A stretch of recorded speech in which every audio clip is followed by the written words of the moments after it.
அம்மா சாப்பிட்றக்கு என்ன? இட்லி. தோசை தான். இட்லி எல்லாம் இறங்காது, தோசை தான் வேணுமாமா.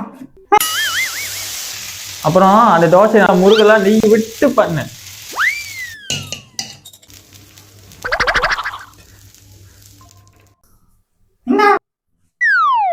எனக்கு சாம்பார்லாம் சட்னி தான் வேணும்.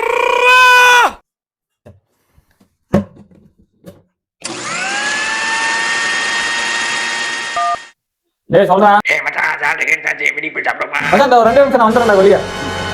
எனக்கு தோசைலாம் வேணாம், நான் வெளியே போய் சாப்பிட்டு வந்துடுறேன். எடு செருப்ப நாய, நார போய் படுத்துற என்னைய. தூக்கிக்கு இங்க வரணும், அப்ப வச்சுக்கிறேன். அப்பட மாடு ஒரு பிக் பாஸ் கூட ஒழுங்கா பார்க்க மாட்டானுங்க. அதை செய், இதை செய்யணும்.